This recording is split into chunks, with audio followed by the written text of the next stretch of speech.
The next sutta is 5.21.210. Monks, there are these 5 disadvantages to one who, forgetful in mindfulness, not self-possessed, falls asleep. What 5? Badly he sleeps, badly he wakes, he sees evil visions, devas guard him not, and impurity is emitted. Verily, monks, these are the 5 disadvantages to one falling asleep, forgetful in mindfulness, not self-possessed. This sutta, the Buddha is saying that when one falls asleep, he is not mindful, not self-possessed. In the Vinaya of the monks, it is stated that you cannot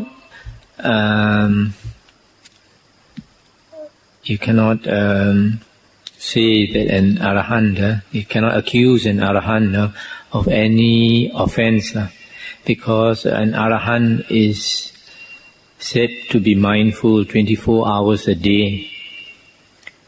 Now, if an arahant is mindful 24 hours a day, it either means that he doesn't sleep, or even when he is asleep, he is mindful. Now, there are some famous Indian yogis who claim that it is possible to develop the mind so well that it is possible to be mindful even when one is asleep. And from this sutta, it would appear that this is probably true, because here the Buddha is saying that one should not fall asleep unmindful, because when you do that, then you sleep badly, you wake up a bit tired, you have nightmares, and then devas would refuse to guard the monk, and impurity is emitted. So, because this is something that cannot be confirmed, but until a person attains that stage. But we can see, since an arahant is mindful 24 hours a day, a person striving to become an arahant should also strive to be mindful 24 hours a day. That's why one of the important practices in the spiritual path taught by the Buddha is devotion to wakefulness, devotion to vigilance. The Pali word is Jagarya Nuyoga. And there the Buddha is saying that we should strive to be mindful all the time. The next sutta is 5.22.211. Monks, that monk who abuses and reviles men that lead the holy life, who rails at Aryans, 5 disadvantages may be expected for him. What 5? Either he merits expulsion, a definite hindrance, or he commits a foul offense, or he is stricken by a grievous disease or illness, or he dies muddled in thought, and on the breaking up of the body after death he arises in the wayward way, the ill way, the abyss, hell. Monks, that monk who abuses and reviles men that lead the holy life, who rails at Aryans, these 5 advantages may be expected for him. And this sutta not only concerns monks who abuse Aryans, it also concerns lay persons who abuse Aryans. In one of the earlier suttas we read, chapter of the 4th, the Buddha said there are 4 fields of merit and 4 fields of demerit. One is the Buddha, the second one is disciples of the Buddha, probably meaning monks and nuns, and then mother and father. In other words, we should be very careful in our conduct towards these 4 kinds of persons.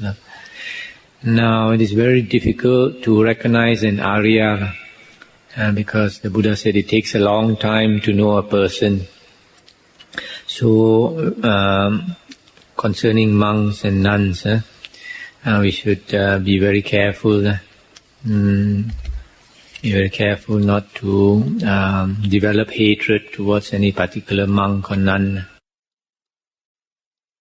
The next sutta is 5.22.213. The Buddha said, "Monks, there are these 5 disadvantages to one wanting in morals, failing in morals." What 5? Consider monks. The monk without morals, failing in morals, he comes to suffer much loss in wealth through neglect. This, monks, is the first disadvantage to one wanting in morals, failing in morals.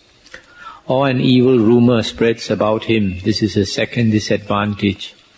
Or whatever group he approach, whether nobles or Brahmins, householders or recluses, he does so without confidence and confused. This is the third disadvantage. Or he dies muddled in thought. This is the fourth disadvantage. Or on the breaking up of the body after death, he arises in the wayward way, the ill way, the abyss, hell. This is the fifth disadvantage. Verily, monks, these are the 5 disadvantages to one wanting in morals, failing in morals. So in this sutta, if a person fails to keep the precepts, 5 disadvantages follow. One is he suffers loss of wealth through neglect. Why? Because if a person breaks the precepts, for example, he takes to liquor, or he womanizes, or he gambles, and etc., then he comes to neglect his duties, so he suffers loss of wealth. The second one, he gets a bad reputation. People say this guy, he's hunter, kills animals, or he lies, or he cheats, or he steals others' property, or he seduces another's husband or wife, or he's a drunkard, etc. So he gets a bad reputation. The third one, because he does not keep the precepts, he does not have the confidence, he does things he has to be ashamed of. So whenever he approaches a company of people, he approaches them without confidence. The fourth one is, here it says he dies muddled in thought. There are 2 aspects here. One is when a person grows old, if he does not keep the precepts, a lot of remorse arises. And because of remorse, that person becomes mentally disturbed. So that person, it is seen that people who do not keep the precepts are liable to become senile at a younger age. Sometimes some people in their 50s, they become senile, talk a lot of nonsense because they have a lot of remorse, the heart is disturbed. Another aspect is when a person is about to pass away, if the person does not keep the precepts, then he's afraid to die. So when the dying moment comes, that person is very scared because there is no blessings, no merit to support that person. The last one is after death he arises in the woeful plains. These are the disadvantages. The next sutta, 5.23.223. Monks, there are these 5 disadvantages from staying too long in a place. What 5? Many belongings and their amassing, much medicine and its amassing, many duties and things to be done and their concern. One lives with householders and wanderers, mixing with them, not averse from laymen's company. When one leaves that place, one leaves it with regret. Monks, these are the 5 disadvantages from staying too long in a place. That's the end of the sutta. During the Buddha's time, we find that there were many monasteries under the Buddha, and they were more like forest monasteries, usually out of town. And monks would stay in a monastery, and after some time they would move to another monastery and take up residence there, and after some time they move again to another monastery. And that seemed to be the lifestyle during the Buddha's time. Of course, before the monasteries were formed, monks used to live in caves and up the hills, in the valleys, under trees, etc. But later, the Buddha allowed the formation of monasteries so that monks used to found it more convenient to stay in monasteries because they had all the support there. And they would stay in the monasteries and then after that move from monastery to monastery.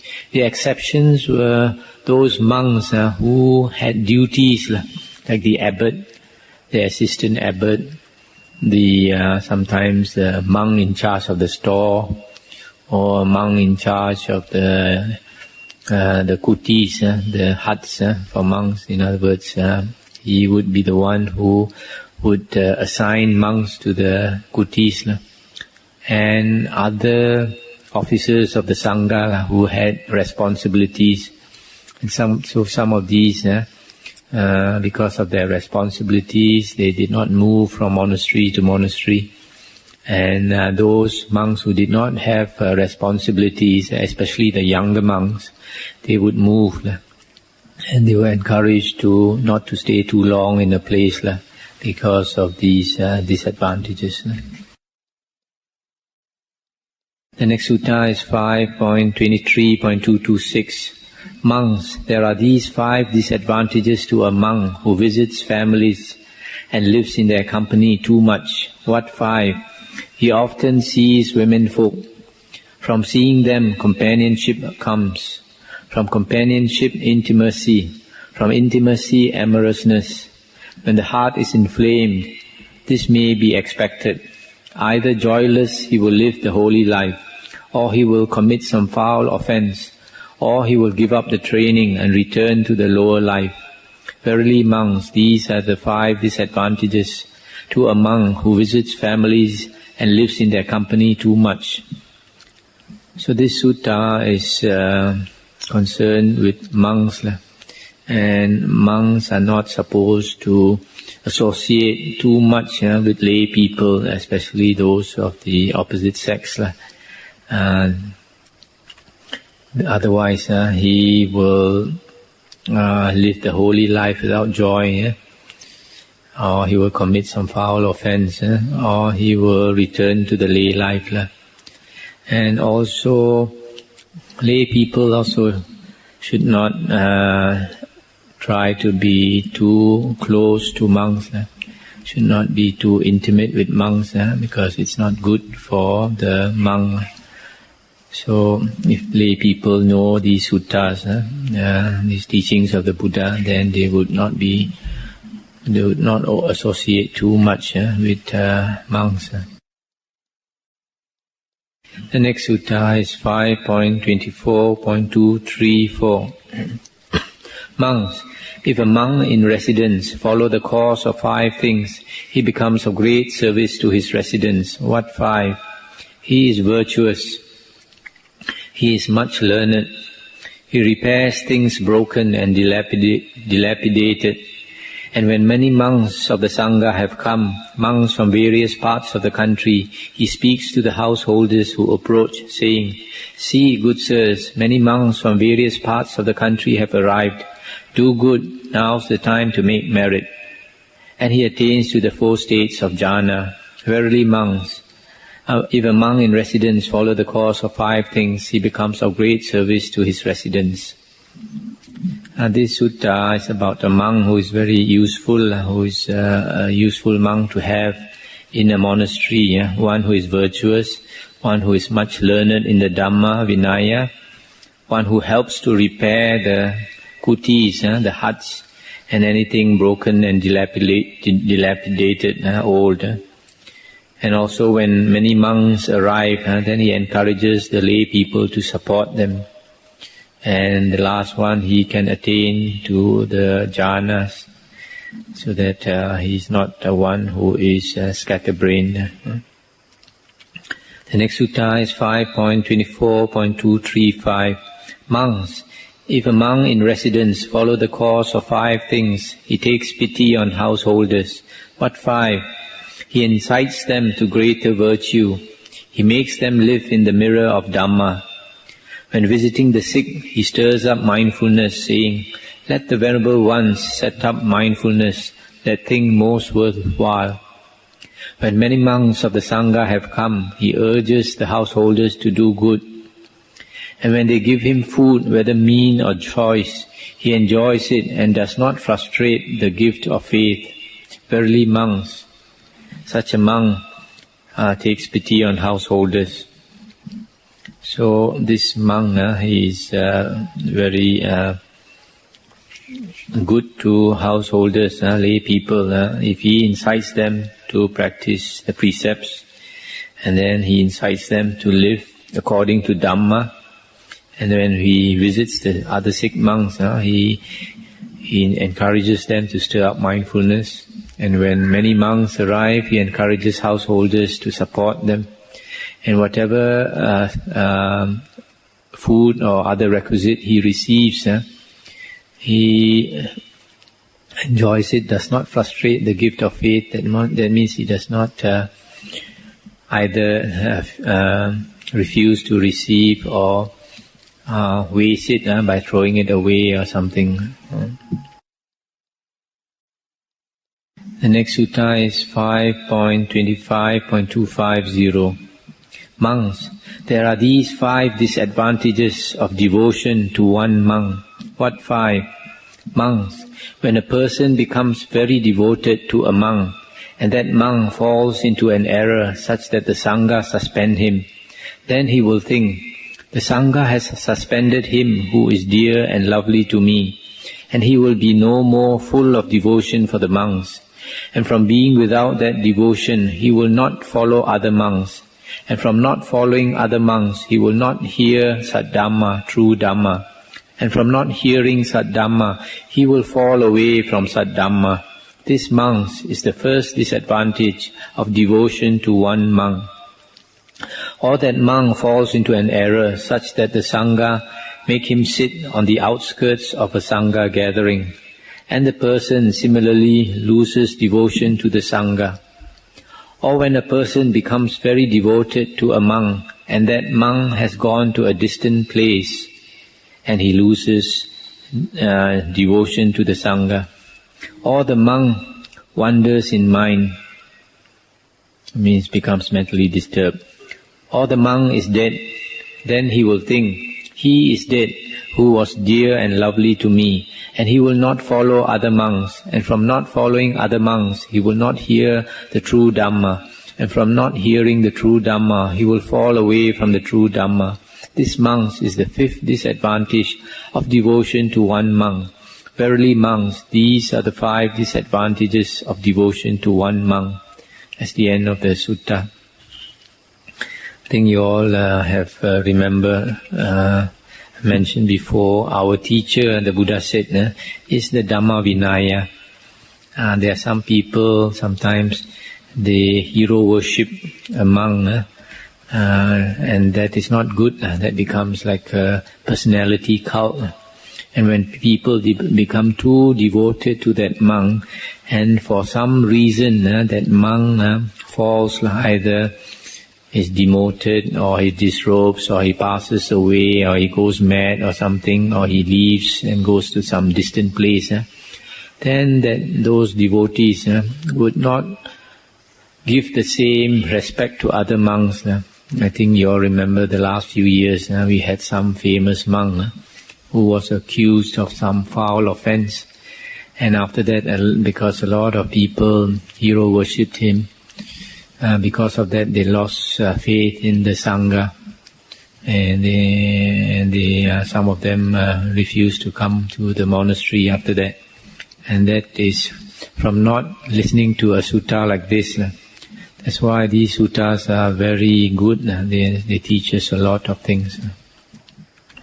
The next sutta is 5.26.254. Monks, there are these 5 forms of stinginess. What 5? Stinginess as to one's lodging, stinginess as to one's family, stinginess as to gains, stinginess as to fame, and stinginess as to Dhamma. Verily, monks, these are the 5. Now the meanness of these 5 monks is this: stinginess as to Dhamma. That's the end of the sutta. Yeah, there are certain things that we are stingy about, and because we are attached to it. One's lodging, family, gains, fame.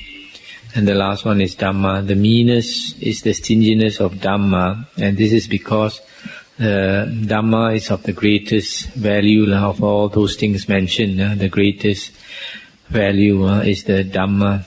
But even though the Buddha said one should not be stingy concerning Dhamma, yet in the Vinaya the Buddha said if people who come to learn the Dhamma, they do not show enough respect for the Dhamma, then the monks are not allowed to teach them the Dhamma. For example, they come and ask Dhamma, and they sit higher than a monk, or they wear the hat, or they don't take off the shoe, or they are holding a weapon or something.